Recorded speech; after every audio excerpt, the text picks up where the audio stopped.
nuestro contenido y agenda de hoy, tal y como lo anunciamos antes de irnos al cambio.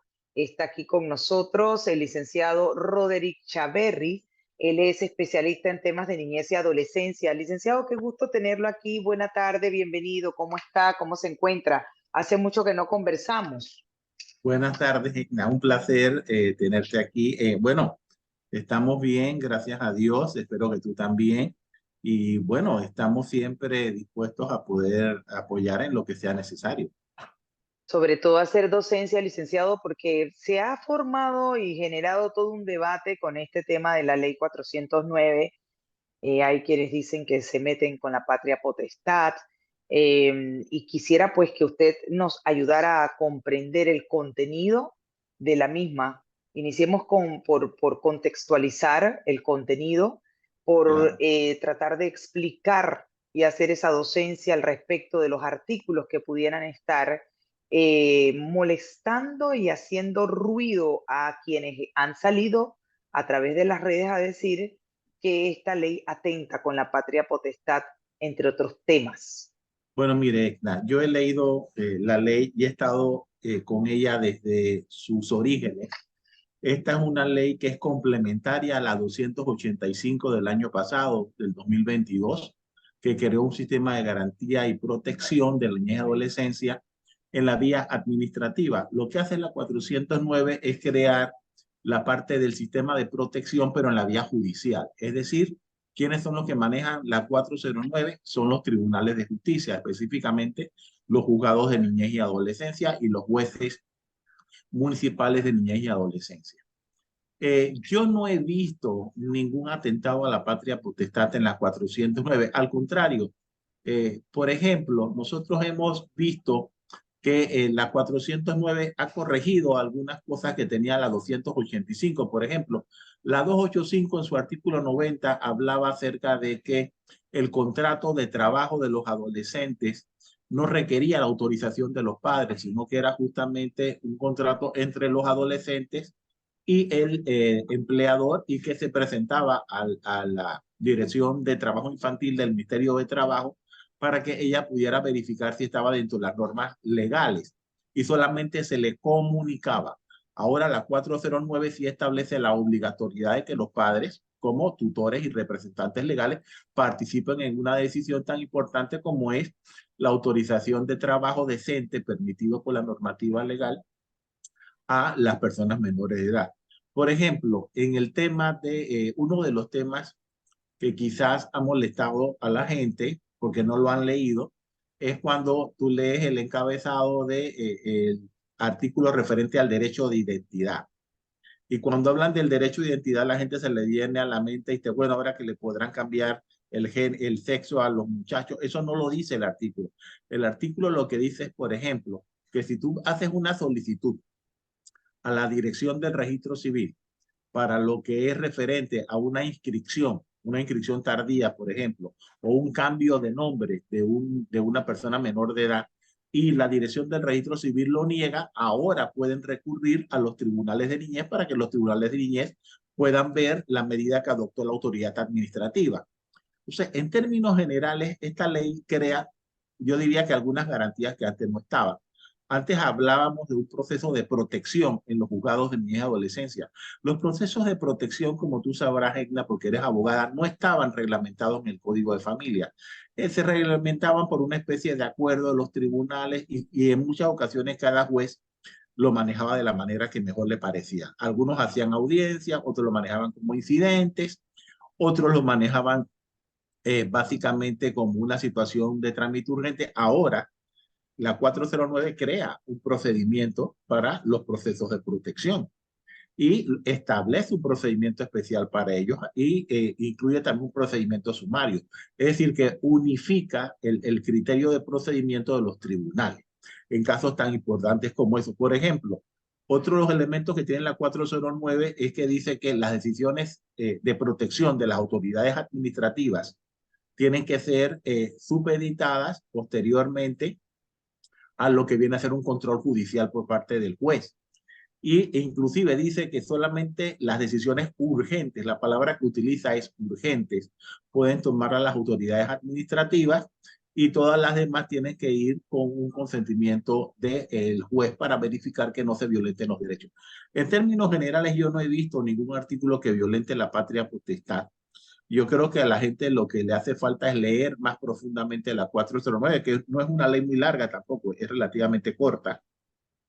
Y que Ahora, se habla, licenciado, dentro de los artículos que a la gente le ha causado ruido y molestia, y por eso han sacado todos estos videos, audios y demás en contra de la ley, es el tema de la privacidad o la intimidad del menor, para que nos explique más ampliamente. ok, O sea, bueno, cuando hablamos de la privacidad y de la intimidad, ¿a qué se refiere bueno, mira, la Edna, norma? todas las personas tienen derecho a la privacidad. Si tú tienes un expediente donde has sido víctima de abuso sexual, siendo persona menor de edad, ¿Se ese refiere la expediente, norma a eso, licenciado? Que sí, eso en se principio son refiere a cosas que eso. afectan la integridad de la persona. Por ejemplo, si tú estás dentro de un procedimiento en donde tú vas al médico forense, o sea, obviamente ahí hay un derecho de privacidad. Por ejemplo, Edna, si tú tienes una circunstancia de naturaleza familiar que te está afectando, tienes derecho a privacidad. No, tienes una enfermedad contagiosa, no todo el mundo tiene que saber eso. Entonces, la gente no entiende que todos tenemos derecho a la privacidad. Es parte de un derecho fundamental. Tú tienes derecho a la privacidad, yo tengo derecho a la privacidad.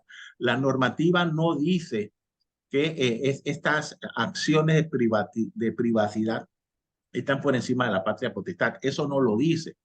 Pero hay situaciones, por ejemplo, que nosotros hemos podido ver que los padres exponen a los niños a las redes sociales, exponen a los niños a los medios de comunicación y posteriormente cuando se quiere retrotraer esa circunstancia es Así es. difícil porque ya está el niño marcado, entre comillas.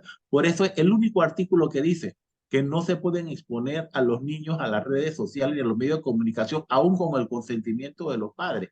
Es el que quizás la gente pueda decir, bueno, se atenta contra la patria, pero es que también hay circunstancias. La ley establece excepciones a eso. Dice, por ejemplo, en situaciones urgentes como la alerta ámbar, en donde los niños tienen que salir su imagen porque es una cuestión de vida o muerte, la ley dice, para eso hay una excepción, para eso sí se puede, pero tampoco se puede que yo tenga un pleito en los tribunales de justicia en donde mi hijo está de por medio y entonces yo soy la mamá y saco la cara del niño y dice, ay, al niño lo maltrataron, lo abusaron, esto y el otro, y el papá saca y dice, no, eso es mentira, y el pelado queda en la mitad del problema con su imagen.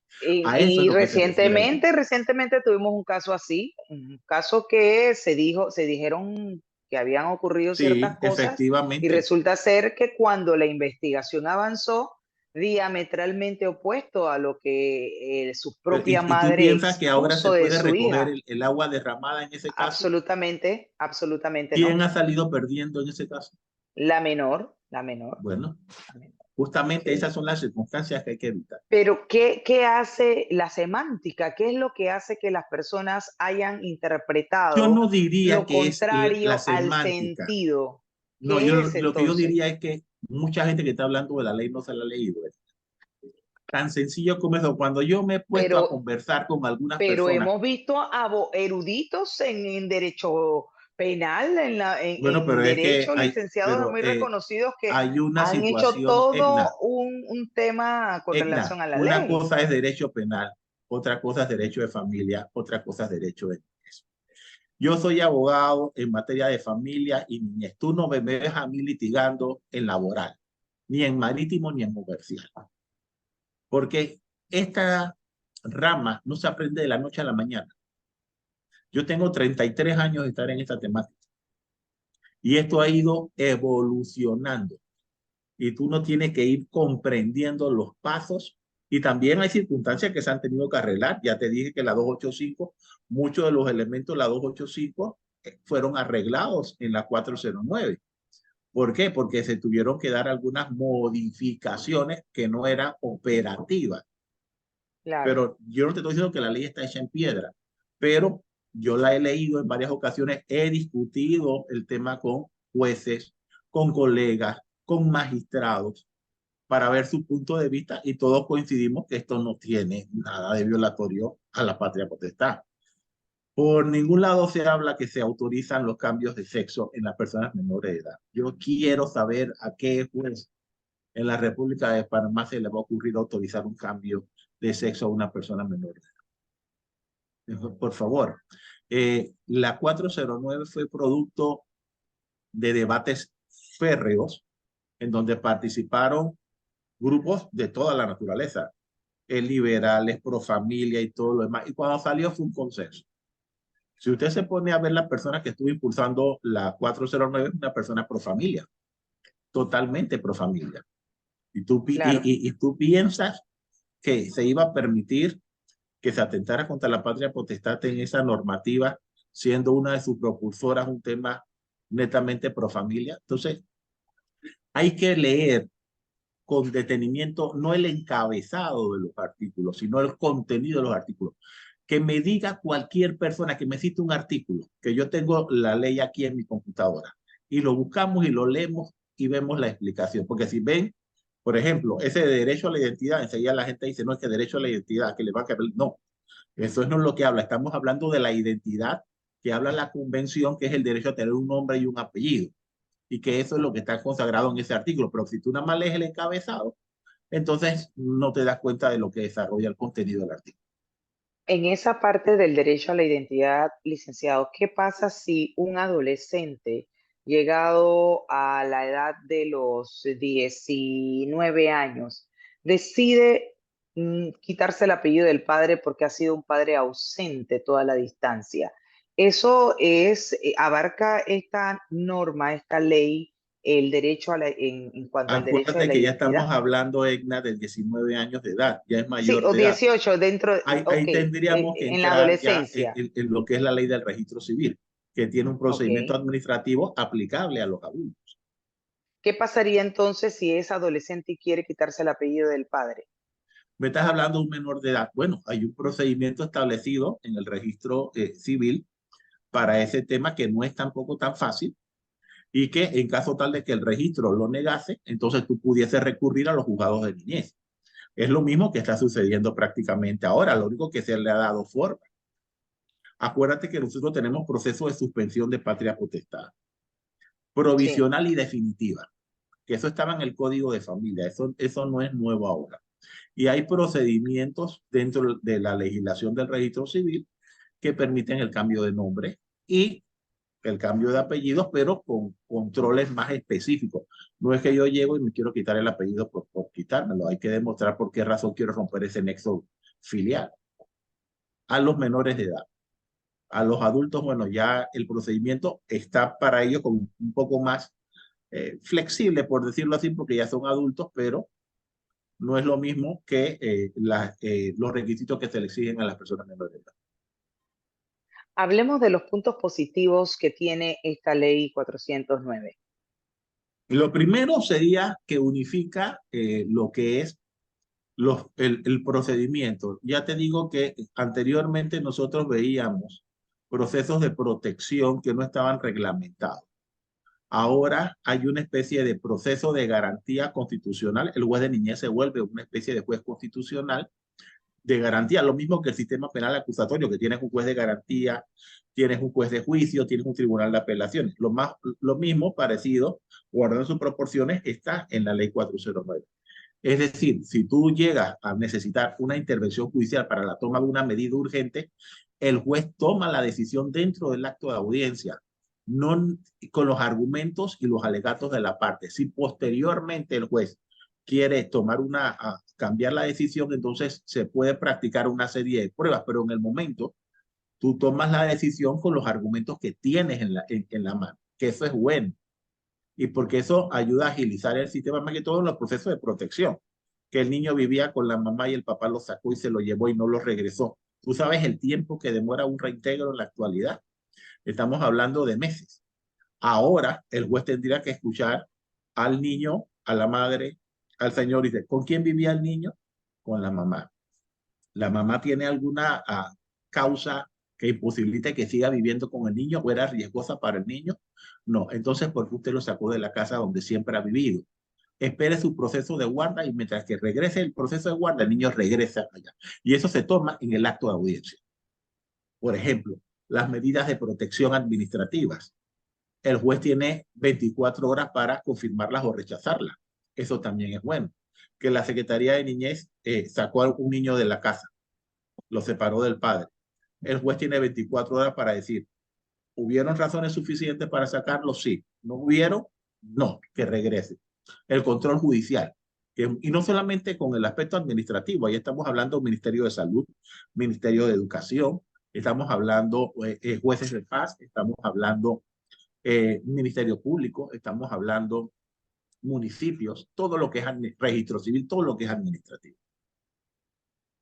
O sea, En ese conclusión, elemento es fundamental. sí, ok, en conclusión, tras estos debates que se han generado por la mala interpretación de la ley, ya usted ha dicho que corresponde a quienes están tratando de desvirtuar el sentido y el contenido de esta ley 409 que ha establecido o viene a establecer ese sistema judicial de protección integral de niñez y adolescencia. ¿Qué recomendaciones puntuales le daría usted a todas aquellas personas que efectivamente pues no se han adentrado y están reiterando o repitiendo y haciendo caso a quien pues les consideran son personas que tienen el conocimiento en materia de derecho? Y con eso Bueno, mira, lo concluimos. primero es que esta ley no entra en vigencia inmediatamente. Tiene un periodo de 6 meses, es decir, que esa ley no está en vigencia en este momento. De su promulgación tienen que pasar 6 meses. En ese periodo de 6 meses, yo recomendaría una fuerte sensibilización para todos los sectores involucrados, incluyendo colegios de abogados, incluyendo médicos, incluyendo educadores, etcétera, padres de familia. Adicionalmente, si llegase a darse algún artículo que necesitase una modificación, como te puse el ejemplo, la 285, creo que el momento es propicio para que dentro de ese análisis se sugiera algún cambio. En lo personal, yo considero que uno de los elementos fundamentales es que se divulgue. Cuando nosotros trabajamos en la divulgación del Código de la Familia, por allá por 1994, tuvimos todo un año divulgando el Código de la Familia en gremios médicos, en gremios de profesores, en padres de familia, en empresarios, en jueces, en abogados. Creo que ese es un elemento fundamental ahora, que se divulgue la ley y que si algún grupo considera que hay algún elemento que corregir, las leyes no están hechas en piedra, están claros que se pueden corregir. O sea, en este mundo nada está hecho en piedra. Entonces yo creo que el fundamento es, primero, estudiarla, analizarla, consensuarla y después, si es necesario hacer alguna modificación, que se haga.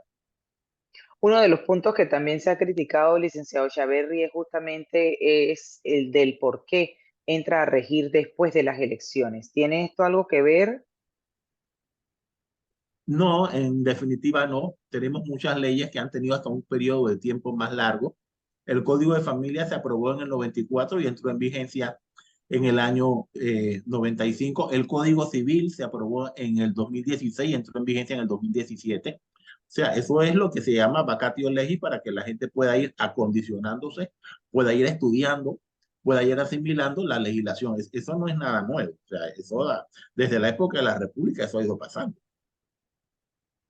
Bien, quiero agradecerle al licenciado Roderick Chaverri, especialista en temas de niñez y adolescencia, por acompañarnos y hacer docencia con relación a esta ley 409 que establece el sistema judicial de protección integral de niñez y adolescencia.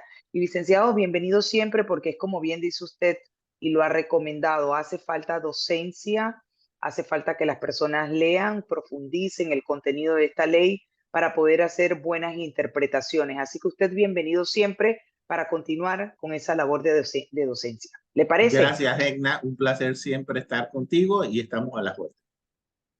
Bienvenido siempre. Un abrazo a la distancia. Igual. 4:31 minutos, momentos de irnos a una pausa, pero al volver